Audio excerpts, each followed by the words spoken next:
ಟರ್ಕಿಯಲ್ಲಿರುವ grand ಕಾರ್ದಾಲ್ ಹೋಟೆಲ್ನಲ್ಲಿ ಭಾರೀ ಅಗ್ನಿ ದುರಂತ ಸಂಭವಿಸಿದ್ದು ಇವರಿಗೆ 76 ಮಂದಿ ಮೃತಪಟ್ಟಿದ್ದಾರೆ. ಮೃತರ ಸಂಖ್ಯೆ ಇನ್ನೂ ಏರಿಕೆಯಾಗುವ ಸಾಧ್ಯತೆ ಇದೆ ಎಂದು ವರದಿಯಾಗಿದೆ. ಟರ್ಕಿಯ ಬೋಲೋ ಪ್ರಾಂತ್ಯದ ಕಾರ್ಟಲಾಲ್ ಯಾದಲ್ಲಿರುವ 12 ಅಂತಸ್ತಿನ ಗ್ರ್ಯಾಂಡ್ ಕಾರ್ದಾಲ್ ಹೋಟೆಲ್ನ ರೆಸ್ಟೋರೆಂಟ್ನಲ್ಲಿ ಅಗ್ನಿ ಅವಘಡ ಸಂಭವಿಸಿದೆ. ಘಟನೆಗೆ ಪ್ರಮುಖ ಕಾರಣವೇನು ಇನ್ನೂ ತಿಳಿದುಬಂದಿಲ್ಲ.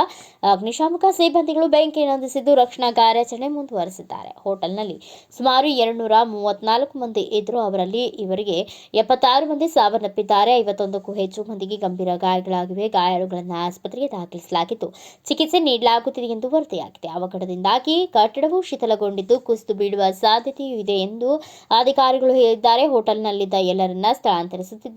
ದುರಂತದ ಕುರಿತು ತನಿಖೆಗಾಗಿ 6 ಪ್ರಾಸಿಕ್ಯೂಟರ್ಗಳ ತಂಡವನ್ನು ಟರ್ಕಿ ಸರ್ಕಾರ ನೇಮಿಸಿದೆ.